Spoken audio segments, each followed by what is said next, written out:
Dans l'assemblée des saints, assoiffé je me tiens, que ton onction descende sur moi. Conscient que mon destin est dans le creux de ta main, que ton onction descende sur moi. Je suis disposé, assoiffé, que ton onction descende sur moi. Je suis disposé, assoiffé, que ton onction descende sur moi.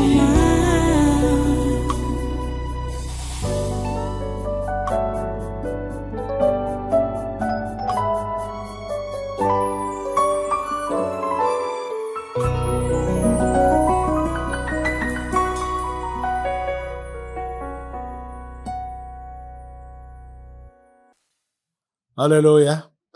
Voilà, prenez donc votre Bible et ouvrez avec moi dans Actes des Apôtres au chapitre 19. Actes des Apôtres, chapitre 19. Pour commencer notre message aujourd'hui, nous allons lire les 7 premiers versets de ce passage des Actes, chapitre 19. Je continue d'enseigner sur la vie chrétienne normale. La vie chrétienne normale. C'est à la suite du séminaire, hein, et les délivrances qu'on a eu lieu, du moins qui ont eu lieu pendant le séminaire. Surtout, ce démon qui a parlé des coques vides. Des coques vides. C'est ça qui me pousse à aborder la vie chrétienne normale dans le côté qu'on a pris depuis, aujourd'hui, ça va faire la 3e séance. Ok. Acte chapitre 19 donc, du verset 1 au verset 7, dit ceci.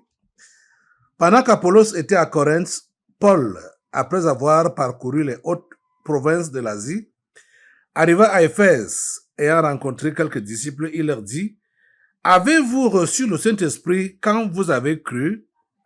Ils lui répondirent, « Nous n'avons pas même entendu dire qu'il y ait un Saint-Esprit. » Il dit, « De quel baptême avez-vous donc été baptisés ?»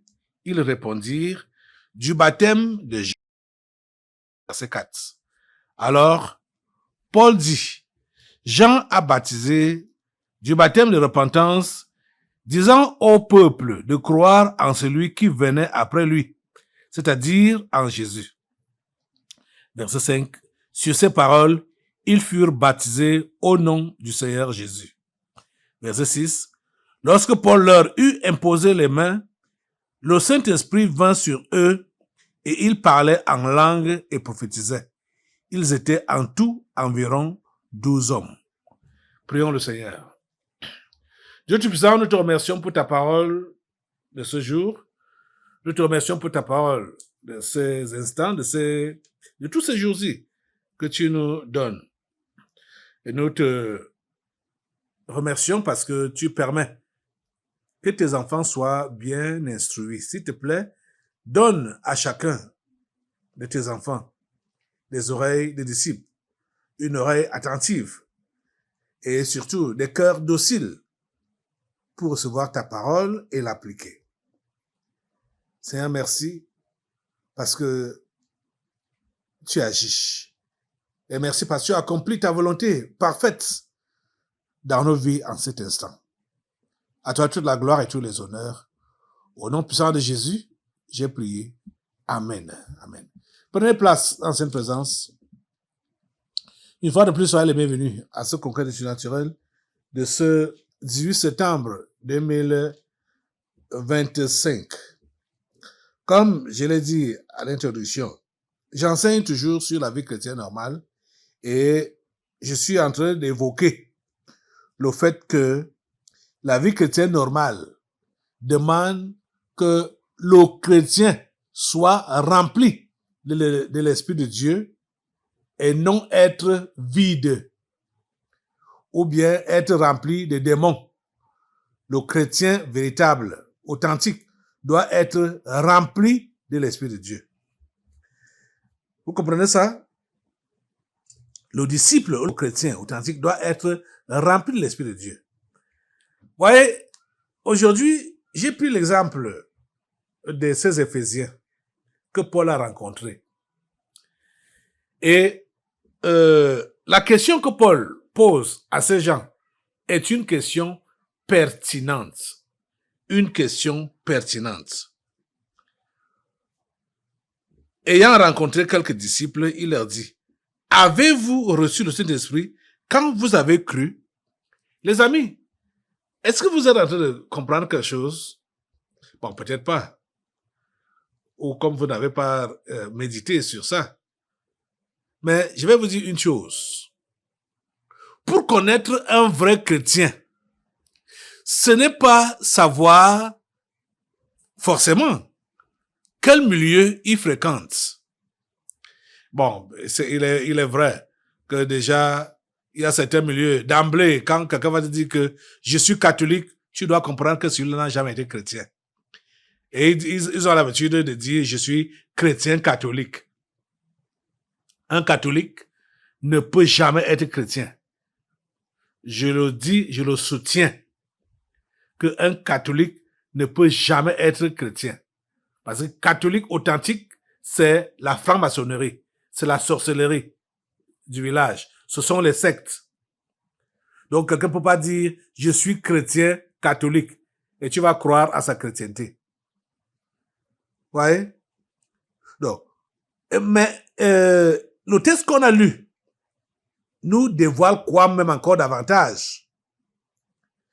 Ce n'est pas l'appellation ou la dénomination que quelqu'un va prononcer qui va te convaincre que celui-là est dans une dénomination ou une religion chrétienne. Ce n'est pas ça.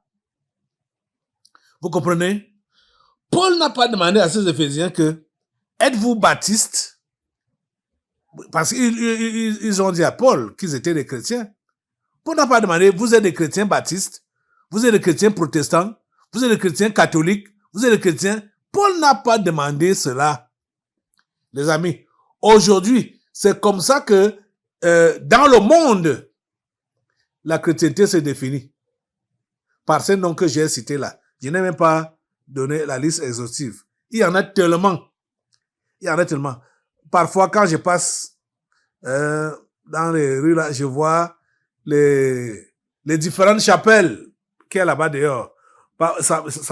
Je secoue seulement la tête, je dis, hey, Dieu a chaud. Avec, ok. Mais l'apôtre Paul n'a pas demandé, es-tu chrétien pentecôtiste? Es-tu chrétien charismatique? Es-tu chrétien catholique? Hein? Ou êtes-vous chrétien réveillé? Ou êtes-vous chrétien mort? Ou dites. Mais qu'est-ce que Paul a posé comme question? Cette question-là est fondamentale et c'est ça qui détermine si quelqu'un est réellement né de nouveau et si quelqu'un est réellement chrétien. Vous comprenez ça? Hein? Regardez.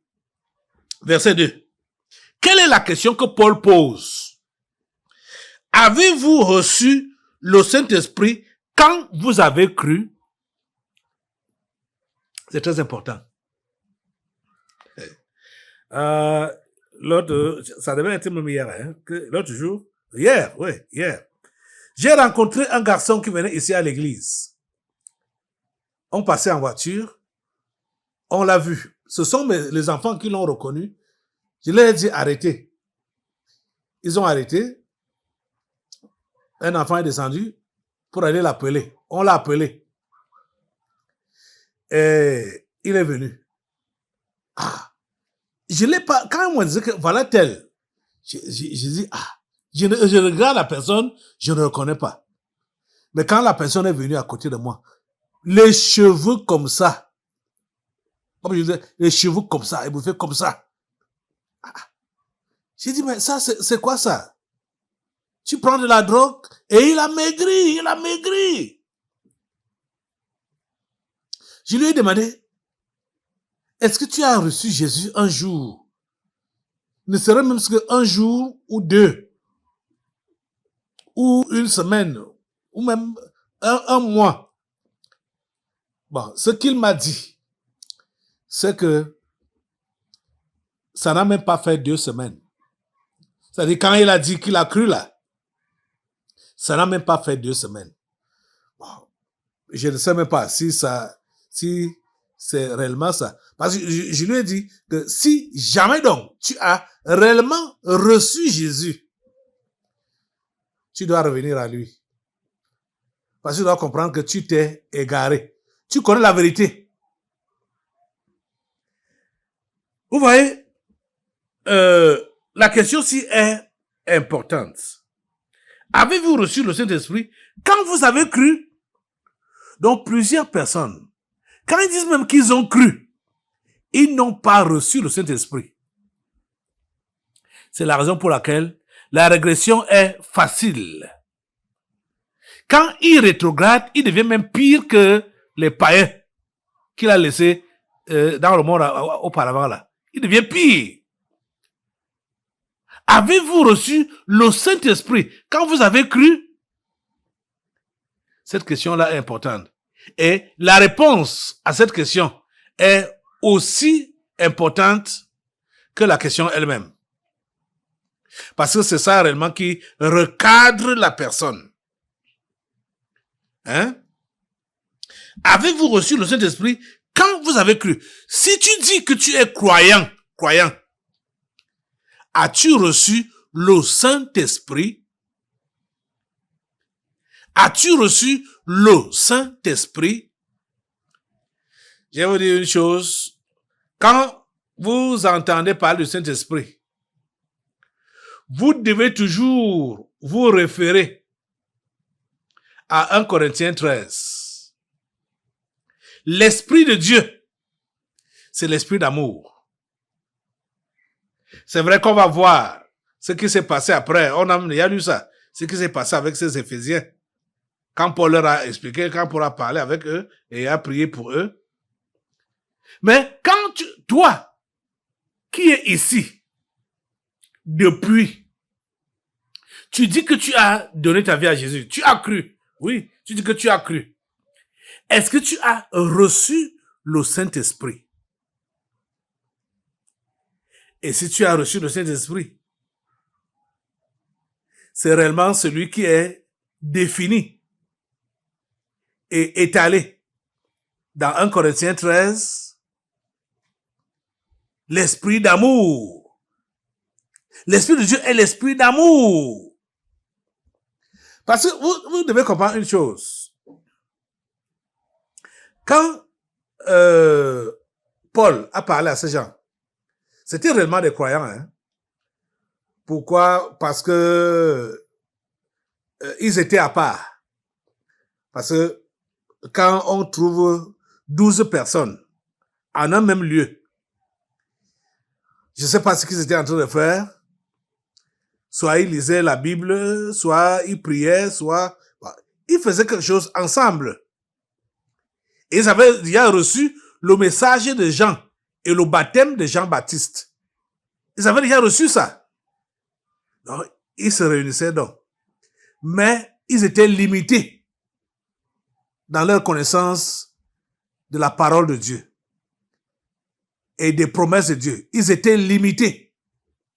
C'est pourquoi quand Paul leur demande que avez-vous reçu le Saint-Esprit quand vous avez cru, ils disent qu'ils n'ont même jamais entendu parler. Ils étaient limités.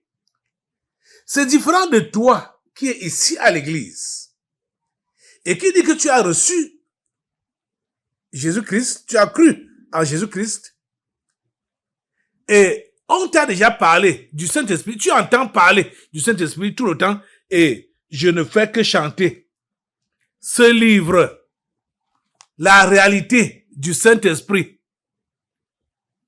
que le Saint-Esprit m'a inspiré à écrire depuis des décennies aujourd'hui, et qui est utile et qui fait des merveilles dans la vie de tous ceux-là qui le lisent, soit qui veulent croire ou qui ont déjà cru.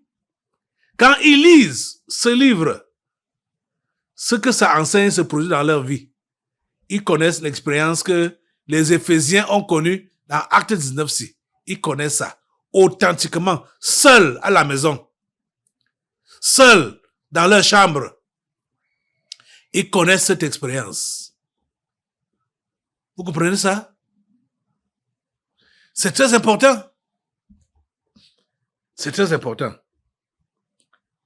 que vous sachiez que sans le Saint-Esprit, la vraie chrétienté, je préfère dire comme ça, puisque la religion a déjà dilué les choses. Donc on est obligé de répéter comme ça là, la vraie chrétienté. Sans le Saint-Esprit, la vraie chrétienté n'est pas possible. Elle n'est pas du tout possible. La vraie chrétienté, sans le Saint-Esprit, l'esprit d'amour, l'esprit de merveille, l'esprit de miracle, tout ça là, c'est le Saint-Esprit là. C'est lui. Avez-vous reçu le Saint-Esprit quand vous avez cru? Il lui répondit, nous n'avons pas même entendu dire qu'il y ait un Saint-Esprit. Vous voyez que l'apôtre Paul a été choqué par cette réponse. Mais ces Éphésiens étaient sincères. Ils étaient sincères puisque, effectivement, personne ne leur a enseigné. Personne ne leur a parlé du Saint-Esprit. Mais on voit que c'est des gens qui avaient réellement cru. Mais il leur manquait juste un bon enseignement. Toi qui as donc cru, et tu es bien enseigné, as-tu reçu le Saint-Esprit depuis que tu as cru? Pourquoi ne le reçois-tu pas? Dans ce livre, La radio du Saint-Esprit, il y a un chapitre qui concerne et qui répond à ces questions que je viens de poser là. Surtout cette question-là. Que pourquoi ne reçois-tu pas le Saint-Esprit? C'est répondu ici. Les 4 handicaps pour la réception du Saint-Esprit. Tu comprends ça? Si tu as réellement cru au Seigneur Jésus, tu lis ce livre, ça va se produire comme ça a été avec les 12 Éphésiens. Exactement. Ça va se produire chez toi, dans ta chambre, dans ta maison, dans ton salon, comme ça s'est fait avec les 12 Éphésiens. Exactement. Il te dit la pure vérité. Je ne dis pas que si tu vas dans telle église ou telle église, je ne dis pas si tu fais telle religion ou telle religion. Ce n'est pas l'histoire de religion. Ce n'est pas l'histoire de dénomination, d'église, machin, tout ça là. C'est l'histoire de croyance. Quand on dit qu'on croit en Jésus, ça veut dire qu'on a renoncé à toute autre divinité. Vous comprenez ça? Ça veut dire qu'on a renoncé à toute autre divinité et qu'on a renoncé au péché. Vous comprenez ça? Donc, vous êtes en train de comprendre avec moi que l'apôtre demande ici aux disciples éphésiens s'ils sont remplis.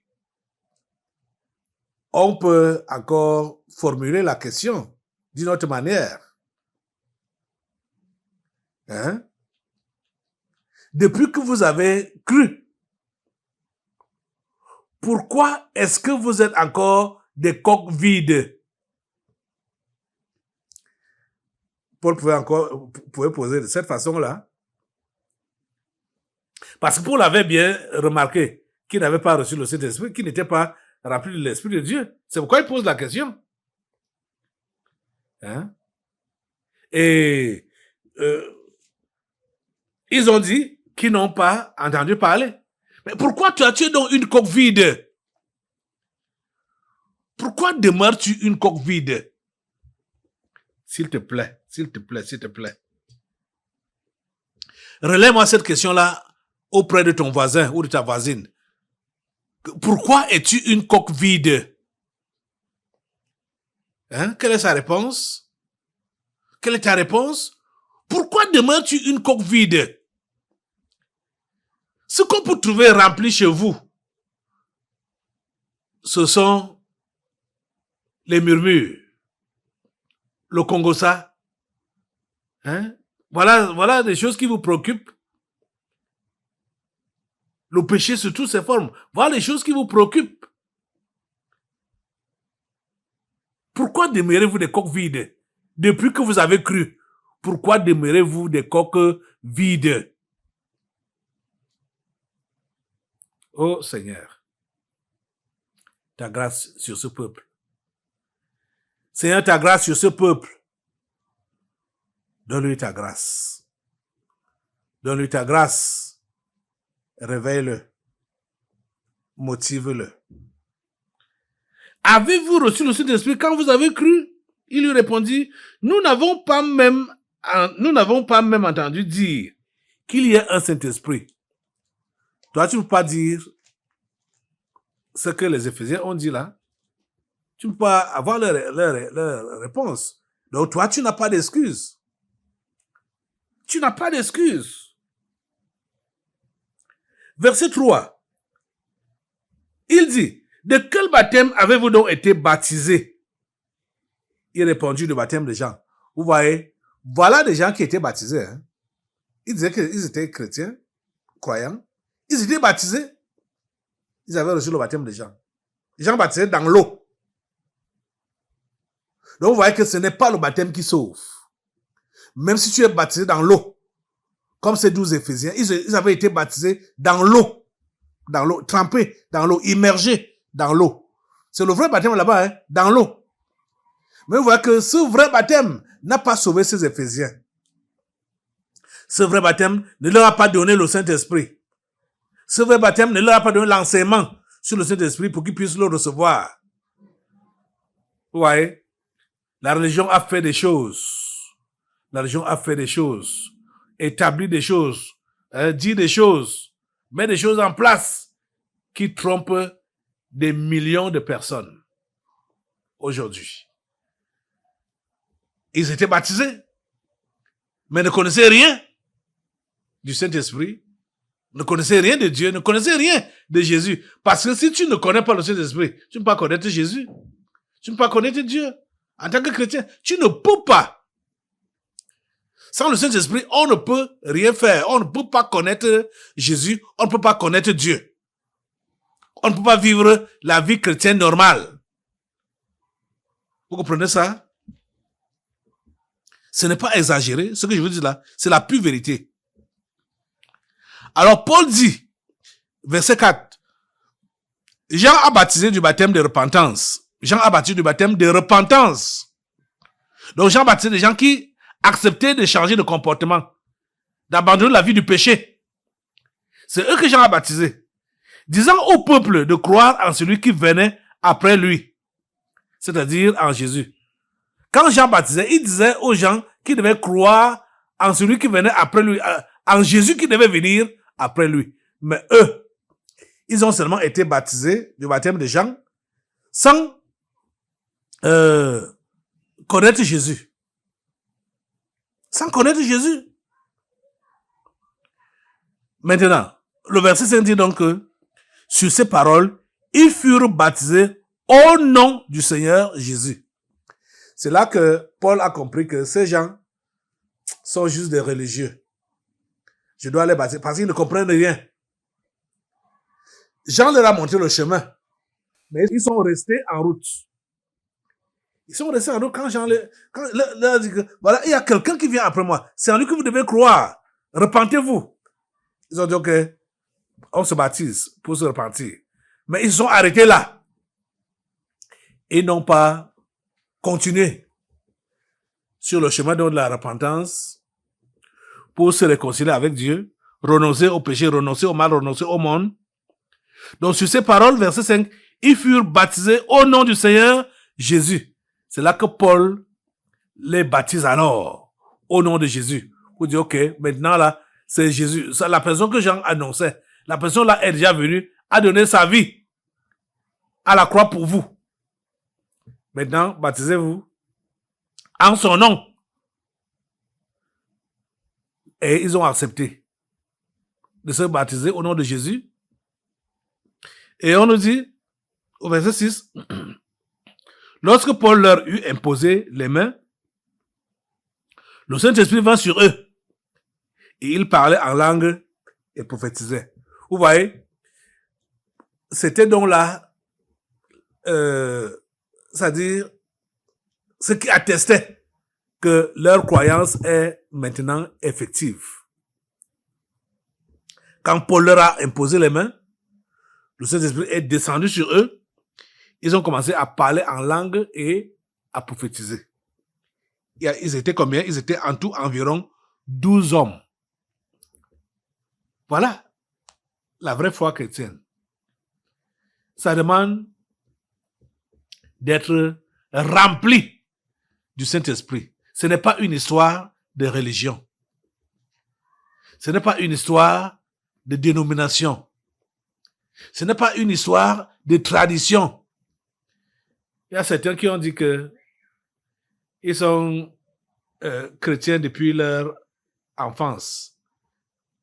Ils sont baptisés dans leur jeunesse.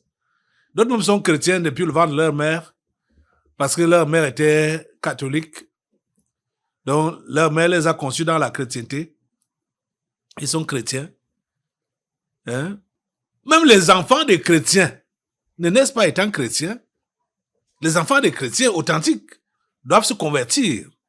Même les enfants des pasteurs authentiques doivent se convertir. Ils ne sont pas nés chrétiens. Vous êtes en train de comprendre ça?